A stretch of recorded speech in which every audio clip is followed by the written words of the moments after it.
All right, guys, round 2 of the mini. Let's see how we do with this thing. Um, if you haven't checked out the first one, go watch that. It's a good match. There's a lot of healthy back and forth.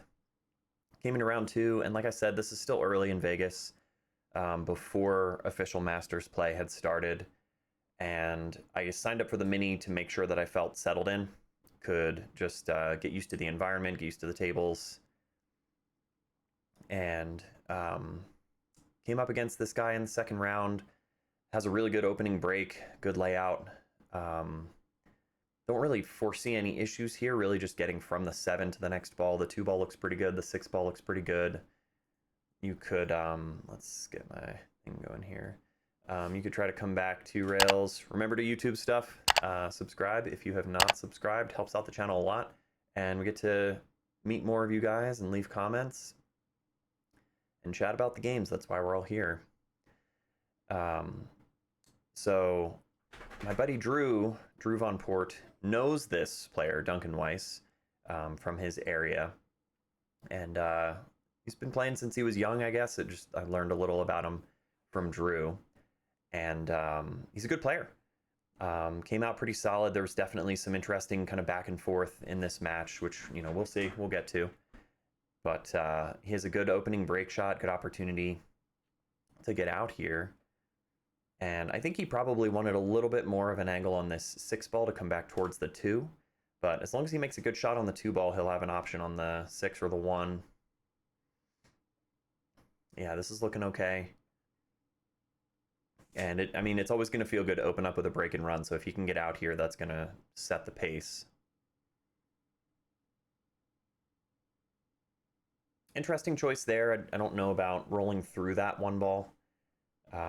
He might have been able to hold it for the 5. He can still be okay here. He'll probably try to hold this for the 6. He could roll around. Use the 8 ball as a stopper. I don't know if that was the intention or not. Trying to hold that cue ball off the 5 would have been tough. He might have been better to come around and play for the 6 down here. But now he's in a rough spot. I think he has an edge on the 6. Don't know if he can cut it. No, he had to kick at it. He almost made it, though. That would have been a really cool kick shot, and it would have given him a good look at the 8 ball. So yeah, he opens up with a pretty strong showing, and I'm in an interesting spot now because I don't have full access to the 14 or the 15, and those would be the normal go-tos. So winning that first match in the mini, just, yeah, set a good tone. I was feeling pretty good about where my game was at. And with these minis, you just have to get through a couple rounds. So it's fun to have that short form approach to an event. It's not as much of a marathon, right? A bit more of a sprint. Usually, 3-4 rounds. We might just be going safe here because we don't have a good opening option. Get him down behind that 12 ball. It's a good play. He's got an easy enough kick on the 6. He can come into the long rail here, or maybe here with spin and open it up. I don't think I would want to jump at this ball because you don't want to send the 6 towards the 8. Just look to... He's going the other way. Right hand spin around the 14. Oh, he might have miscued. Messed with the 8 ball a little bit. That's risky. So this is what we like, and this is what we're going for with that defensive shot. Let's clear out the 10. Maybe not. Yeah, I think the idea was get the 10 ball out of there to open up the 15.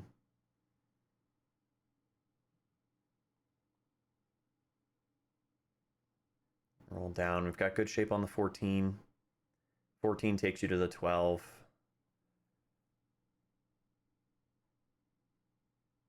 I do notice something just mentally for me in this match is that I upped my pace significantly. And I attributed that to Duncan's style, which usually leads you astray when you start to play to your opponent's pace, you lose touch with yours. We're still okay here. We have to make sure we get down behind the 15. You can either punch off the rail this way and come back out, or you could theoretically roll through and come back around the 15. Tried to punch that 9-ball out, but the stroke was a little snatchy. He's got to look at the 6, but it's very thin. It's a very thin cut into the side.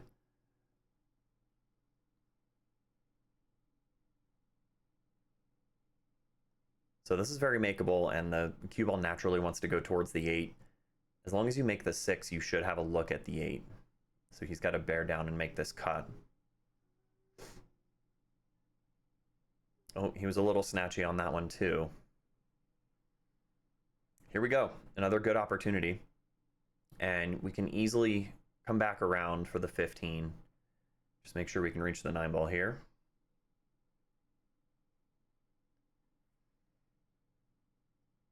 So come back around this way.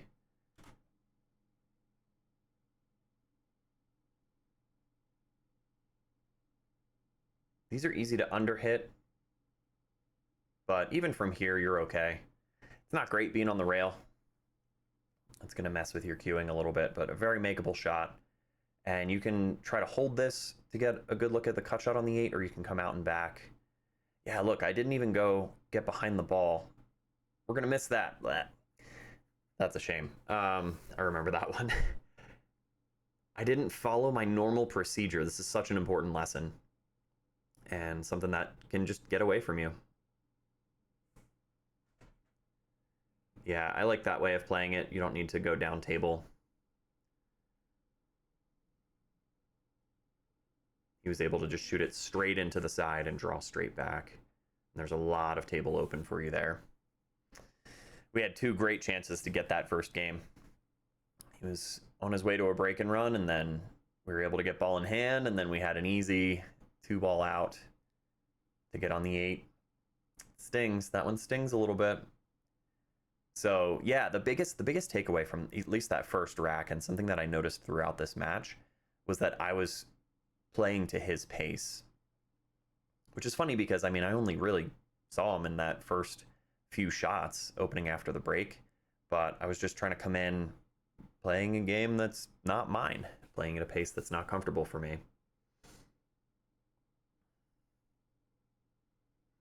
So it looks like he's going to go after the stripes here, and I like that. The 4 and the 6 are tied up. The 3 and the 1 are pretty complicated. Not that he has the choice to go for solids in this case. He has to take stripes, but they are definitely the better of the 2 suits. And this one's lining up pretty well also. Now that he made that good shot to get back up table, he can just kind of pop off the 12 to get on the 11 or the 13.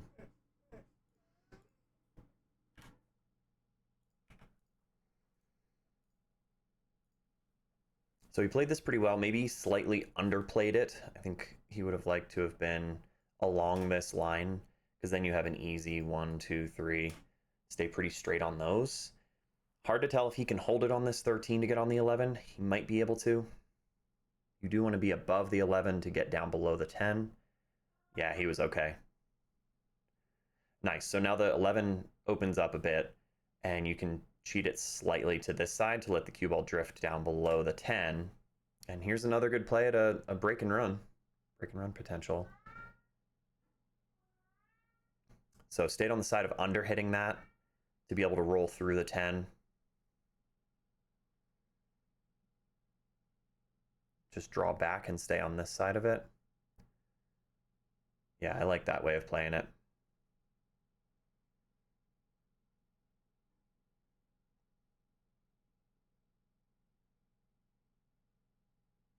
Good one.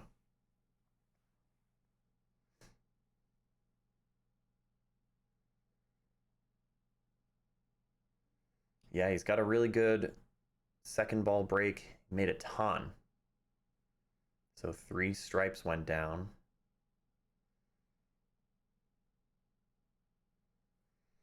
The 13's in a bad spot. He does have an opening shot with a 14.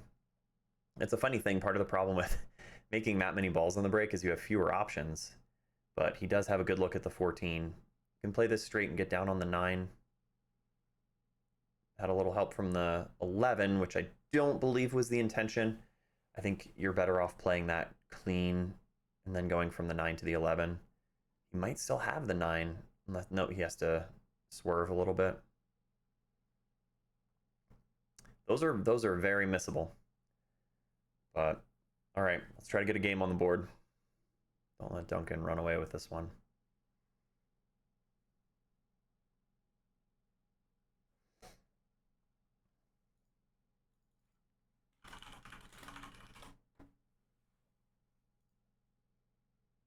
And for those of you keeping score at home, Fargo-wise, Duncan is a 621 with a very well-established score. 4,000 matches, 4,000 games to his name. So, should be very accurate.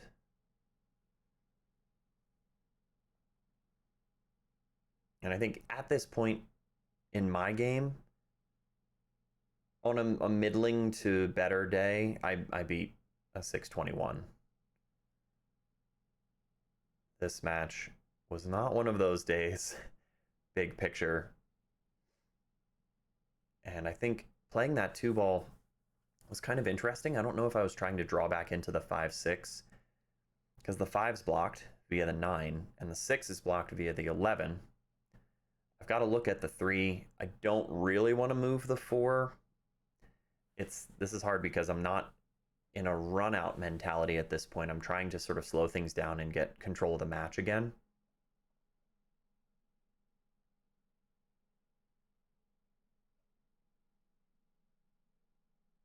I think the idea there was to drift off the 3 and get a look at the 1 and the 4. We got hooked behind the 7. So you could go safe here. It's hard to get truly safe, and I don't know if I have enough room to get around the 7, but getting into the 4-ball and behind it might just be playing this down. Play the 7 now.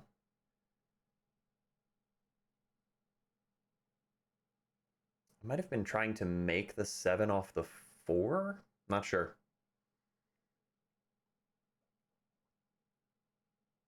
Yeah, so that was another interesting takeaway from this. Not just the pace, that was the biggest one. Not really playing my game, but some of the decision making was not the best. So he can naturally get on the 9-ball here. And he might have to take a bank on the 13. He's looking at coming up table. You could always play the 13 in the same pocket as the 9. I wonder if that's what he's thinking. Come out 2 rails to get above the 13. It's good speed. Wow, he's going to get buried in there. That's a shame. Yeah, it was a good play, right? Like you come off the 9 this way, and it takes you naturally towards the 13. But yeah, there's a lot of traffic up there. Got to make this hit. You could probably dart stroke jump this one. It's close, but the 13's right on the rail, so you have a pretty good chance of driving it to a rail. The long rail kick is tough. That's what he was looking at first. He just wants to tie up something. Ball in hand again, guys. We got to get out. There's no need to do any kind of weird safes or anything in this situation. You just got to puzzle this out. So the 4 and the 1, I think the idea here, more conservative style, you play the 7 first knowing that the 4 and the 1 are going to continue to block the 13. It feels pretty safe. And we're coming back around. Take care of the 6 and the 5. And then the 1 has a bigger window than the 4 between the 8 and the 13. If you get good shape on the 1, then the 1 can bring you to the 4.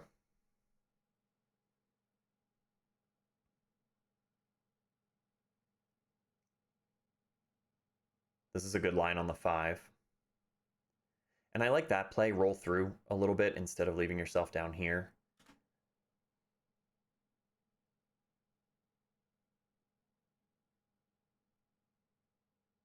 You might just pinch off the 5 instead of using the rail. Cool. I don't mind that because you already have position. That's one of those core tips, right? Don't play for position when you already have it. And that little snip draw took us from the 5 to the 1 instead of playing through the 5 coming off the rail, because this entire area is no good to get on the 1 ball. You're going to block yourself.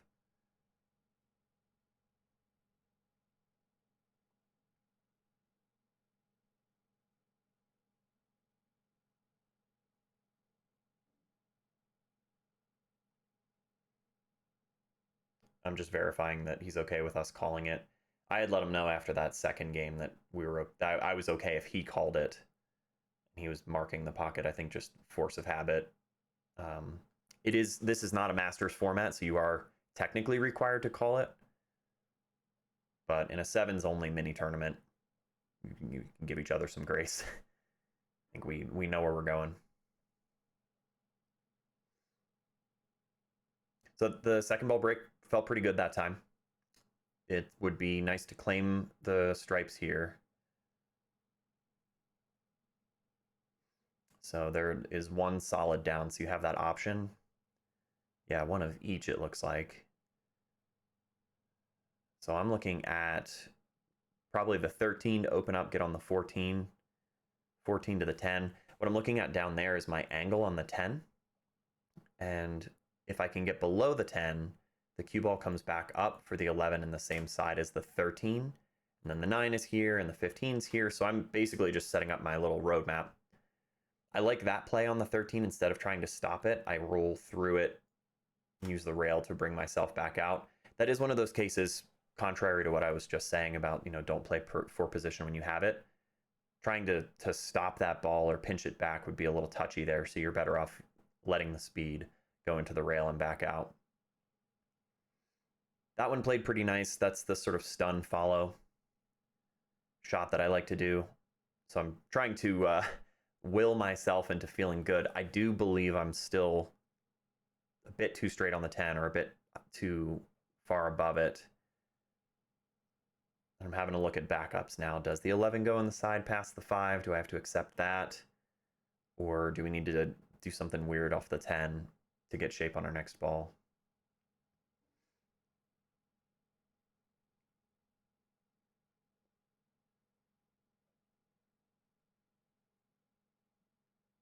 No, we might just like power draw back off this unless I can punch off the short rail. Oh, we were able to drift. Wow, way farther than I thought. Which is, I mean, it's awesome that we were able to get that much out of it, but it is too much. We wanted to be in this area for the 11 so that shooting the 11 takes you towards the 9. We can still play these balls. I mean, this is okay. Yeah, we're looking at the 15. That's probably the right play. Come off the 15, back out, or deeper into it and get on the 9 in the side. Oh. It all sounds so good when you're planning it. That sucks. Classic focus on the shape and not the shot. Yeah, solid combo to open up there.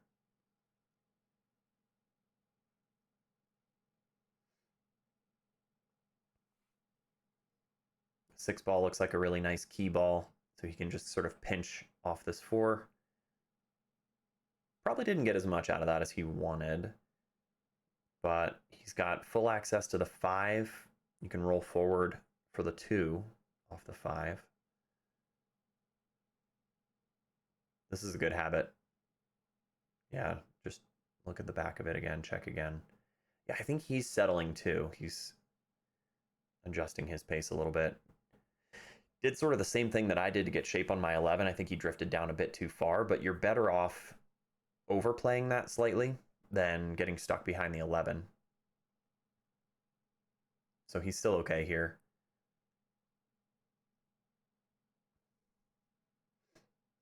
This is another just sort of a snip draw, like pull off the 2 ball a little bit to get back above the 3.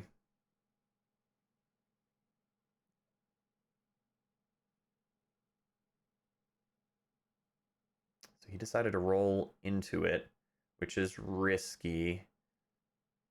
It's going to work out. If he plays the 3 in the side, he can come down table, just kind of tangent line to bounce back down for the 6. It's not going to get there. Played a good cut angle on the 3. It would be exciting if we get back to the table in this rack.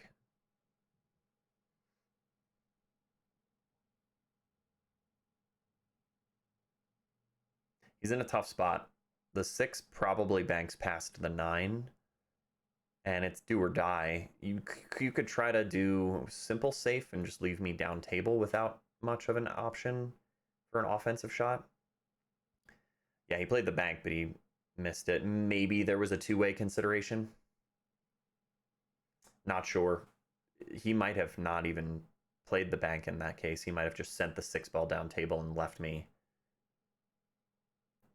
back here. The problem now for him is that we can very easily block him on the 6 ball. So anywhere in here is safe. And because I don't have a good offensive option, we should definitely be going safe. Yeah, I'm kind of jabbing. We're going behind the 11 instead of the 9. That's also fine. Yeah, this whole area is safe. Yeah, my stroke just doesn't look settled and smooth. Even on that safe shot. He's just got to kick at this and hope that he... Yeah, he makes a good hit.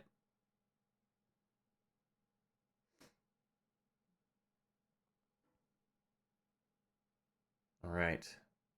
Does the 9 go? Probably does, right? Make the 9 roll up for the 15.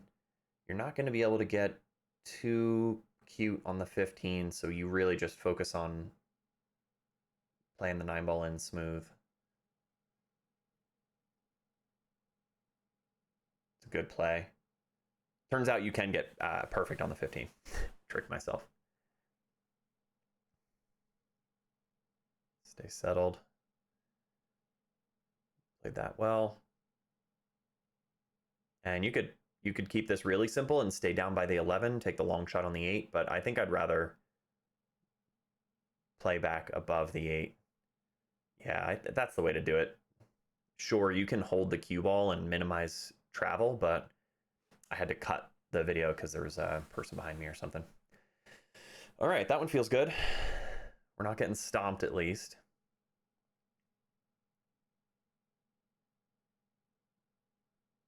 Okay. So a good amount of movement, a good spread, nothing too clustered. The 1 ball's a pretty good opening shot, but he'll have to either hold it for the 5. Oh, he was able to play into the 5. So he's got a back cut on the 3. This is an interesting point in the match, just energy level, mood-wise. I think he and I are both starting to settle in a little bit. So this rack could be the deciding rack, just based on how things go. And having a dry break is no good. Ooh, he might be going safe. With a lot of spin, just tuck me back there. He left me a look at the 13, though. It's a good play, though, guys. I mean, I like that idea. This whole area is lock up.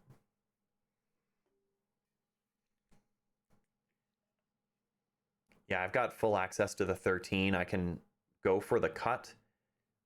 I don't think there's really a great reason to try to go safe here.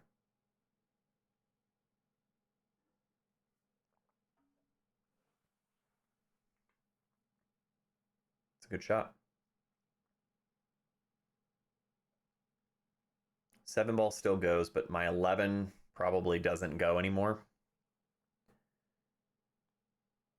Like I said, turning point. I mean, if I run this one out, it's a major momentum gain. That's what I'm going to look at, was my 11 ball, and it might not. So I might have to develop that a little bit, come off the 12, skim into the 7-11. And we know that the 15's there to back us up. Depending on how far we roll through, we'll have access to the 14 and the 9. Okay. We made the 9 worse, so now the 14 and the 9 probably have to go in the corner by the 11. We've got to look at the 15.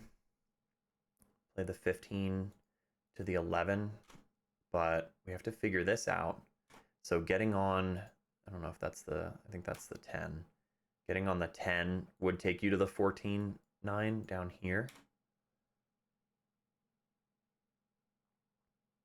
Do we try to get on the 10 now?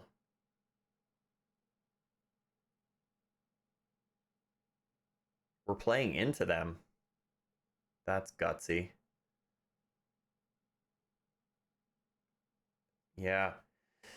There's a lot that can go wrong with playing into those. We've got an option though. I mean, the 9-ball cuts, it's a severe back cut.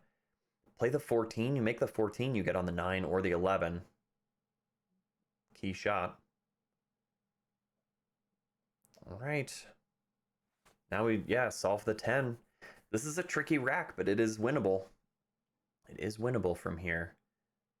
We got to get on the 10 ball, man. The problem is, these windows are thin and they don't naturally lead to each other. We're just going to try to punch off the 11. We're going high ball. No, we wanted to. Okay, we had enough of an angle off the 11 to come into the rail and back out for the 9. We didn't come out far enough though, did we? Maybe we did. No, tricking myself. I don't think I have it. I don't think I came out far enough. Damn.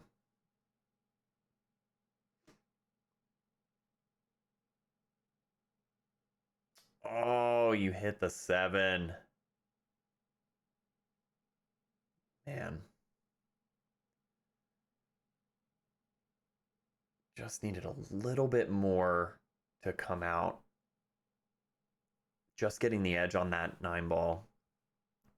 I think he might not have seen that I grazed the 11 or the 7 ball.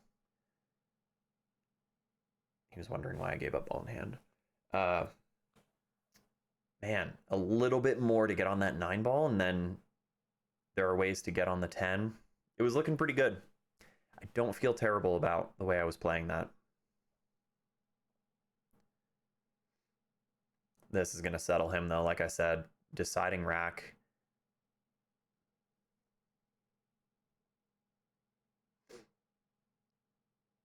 Getting that ball in hand is so powerful when you know your patterns.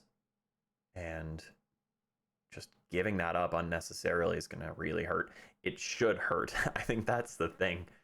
You can't get upset about that if your opponent runs away with it. You're doing it to yourself, and it's completely avoidable. It's interesting there. I don't know if he was just misjudging it or he played it differently, but he was definitely looking at coming into this first diamond with that spin for shape. He's going after the 2. The 3 and the 4 back him up. Played that well.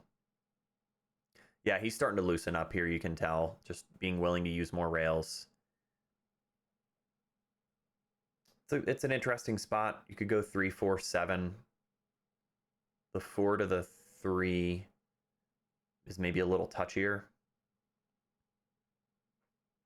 Unless he's going 4, 7, 3.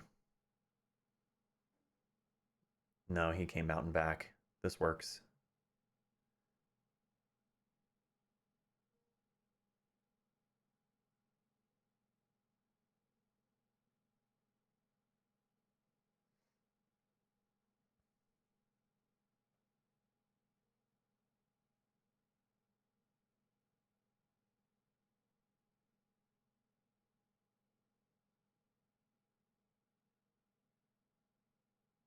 This works.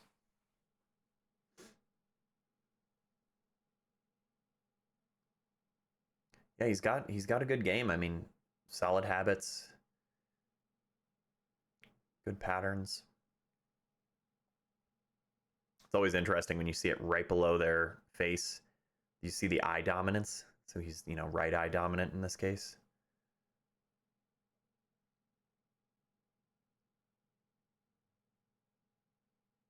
Dry break.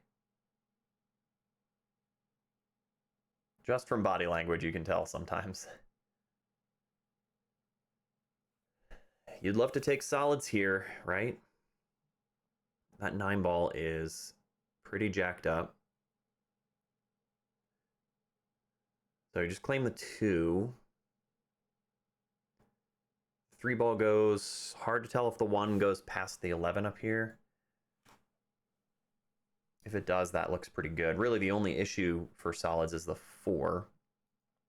But you have the 5-7 situation to potentially play into the 4 and knock that out.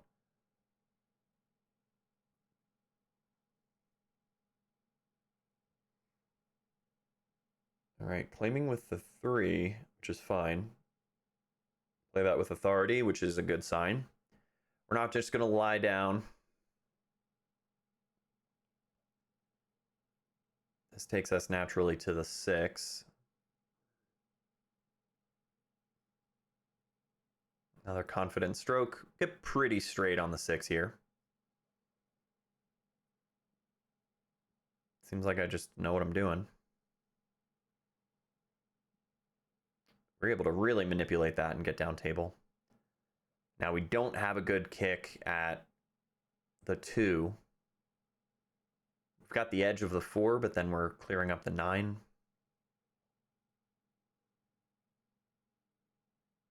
The 4-7-5 just doesn't go unless you give it enough oomph to nudge the 2 ball in there, but I think the cut on the 2 is sort of like a back cut on the 2. That's sending it into the jaws. It might not go. This is a weird situation. We're just going to kick at these, though. This is a weird choice. Don't love this. I'm trying to make the 2. But the reason I don't love it, well, we made it. That's fine.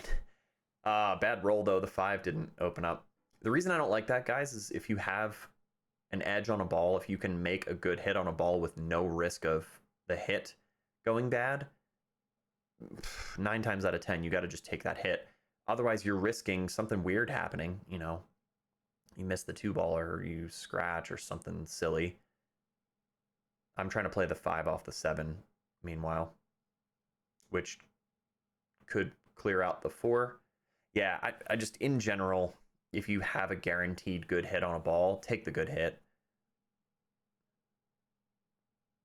Because in this case, okay, you made the hit on the 2, you made the 2 ball, but you didn't guarantee a run out by any means. Making that hit does not guarantee the run out. All right, everything's going crazy. Yeah, we were just going aggressive there, which is sometimes what you have to do. I was trying to play the 5 off the 7, which opens up the other 2, and then just trust that things are gonna give me an option after that.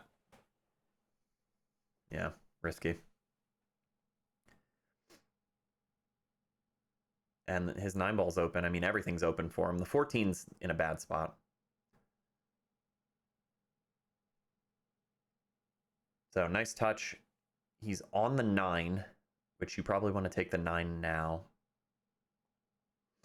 If you can get from the 15 to the 14, right? Like get behind the 15 here, stop shot on the 15, and then you're on the outside of the 5, play the 14 down.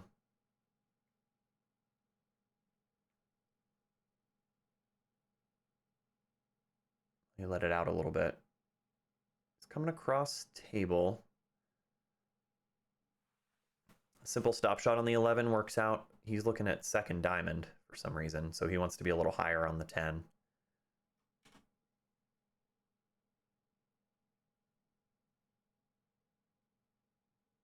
Drift out a little bit. That looked good. Good stroke. He should be reasonably straight on the 10. He's still got to solve that 14, though. If he's got the angle, he could roll into the 5. Okay, he's trying to shape the 15 to get on the 14.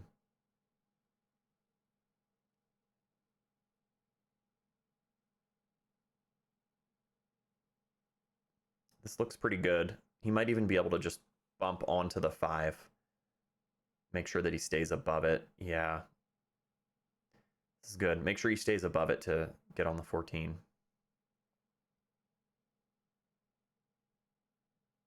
Ooh. Been a little dicey there, but favorable double kiss off the 5. And he could try to hold this for the 13 in the side.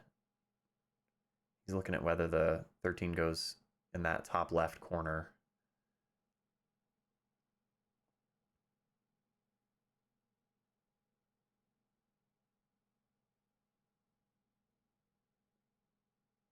I like that play, just come across. That's the natural angle instead of trying to hold it.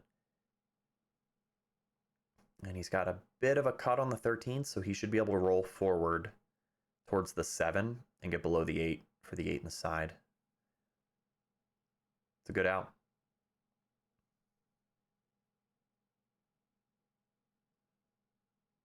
All right, came forward a bit more than, unless yeah, he might have been playing for that, but he's got a good look at it. He doesn't have to mess with the 7 ball.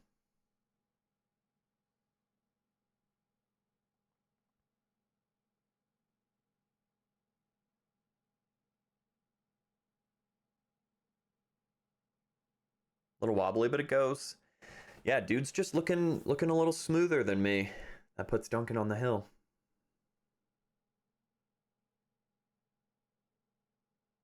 Oh, almost finished me off with an 8-ball break. All right, we get some more chances. Table's breaking weird, isn't it?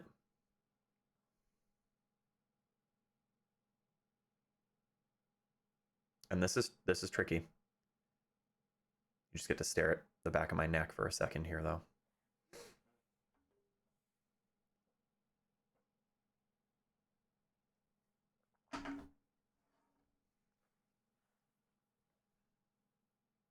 You kind of want to claim stripes.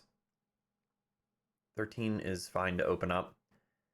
The 9 and the 11 are blocking the 5. Oh, the autofocus is freaking out.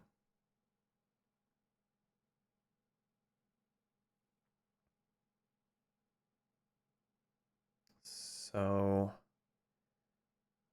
the 12 looks fine. I was lining up the combo there. I'm playing the 9 into the 11.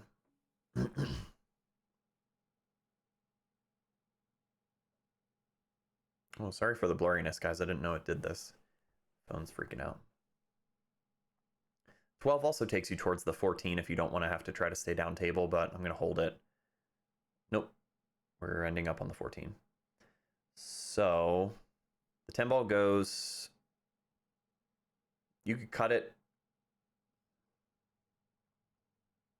Get back on the 14. You're still leaving the 9 and the 11 problem. We're going to try to shape the combo right now. No, we're getting back down on the 10. So I think the idea here would be, can we play a breakout shot to clean things up a little bit, develop the 9 and the 11? But still, there's not a lot of future in this.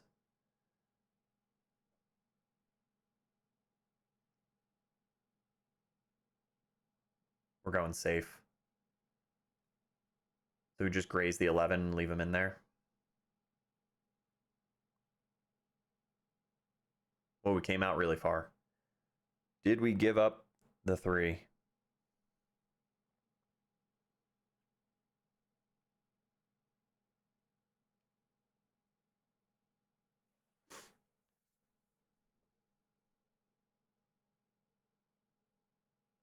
I wonder if it was like condensation or something on the lens. I don't usually see it do this. Ah, not a good safe shot. We gave up a cut on the 3. Well, he's got to solve his 5 ball, and then he's in pretty good shape. And it might work from here. He's not super thin on the 4 ball, but he might be able to cheat it a little bit and get into the cluster. 1 ball probably backs him up. Played into it really well, but no love. Might have underhit that. I think you need to play to know that you're going to be running into multiple balls, and they need the energy to sufficiently spread out. Yeah, this is touchy. He might try for a safe. He could leave me up by the 7-8 without much of an option.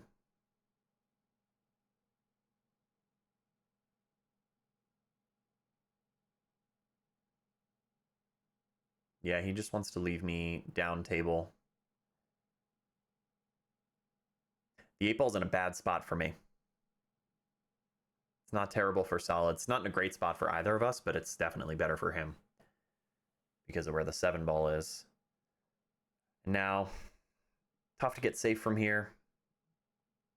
15 cuts in the side, but it's thin. You could drive it to the corner. It's hard to tell how much of a natural scratch that is. We might just be rolling that ball in.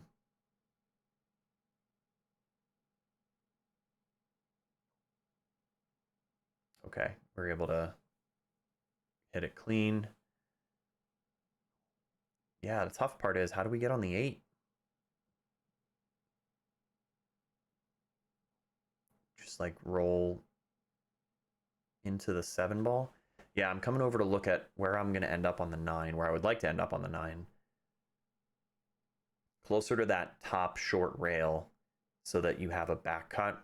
You want to be sort of in here, back cut the 9 and come back up. But then, I don't know, are we rolling into the 7?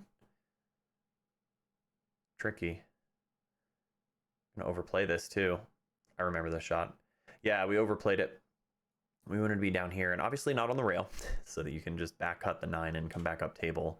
Now I'm going to be forced to, I guess you could play a simple safe, try to leave him down table, but then you're just daring him to get out. I'm jacking up because I want to try to draw off the 9. We hit it so bad, guys. Oh, we hit it so bad. We basically hit it like a mini jump shot. You're striking down on the, which I know that. You're striking down on the cue ball. It's kind of bouncing along the table. And when it hit the 9, you're just going to jump them both off the table.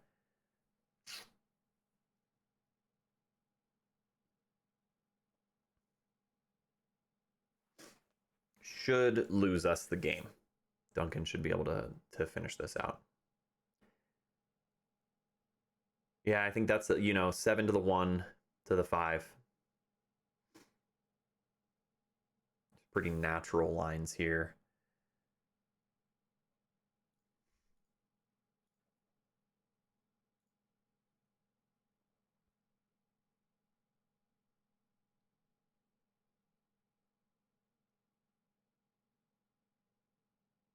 Yeah, just a little bit low outside. Gonna kill the energy. And he can do the same thing here. You really don't have to complicate this too much. Just making the 5-ball, you're gonna have a good look at the 2. Oh, Duncan, don't do it. Dogged it. Didn't sell out though. I mean, we're back at the table, but geez, do you fire at a bank?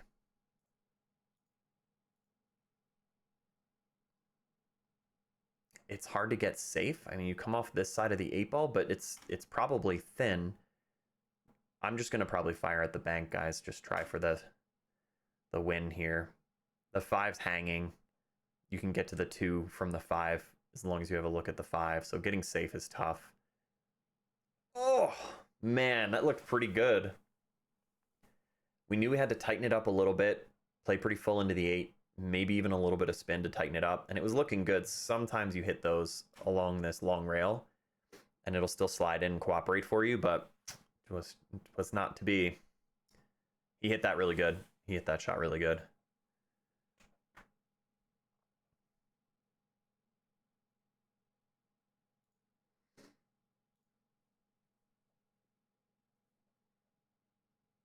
It's a good one.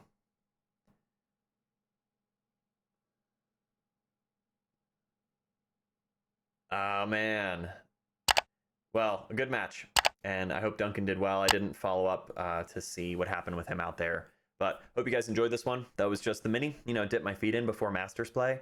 Masters commentary is coming up. I have a couple matches to get through. I'm going to be doing not only my own, but my teammates. There's some really exciting stuff going to be happening with that. Yeah, no spoilers. I was tempted to spoil things, but I'm not going to spoil anything.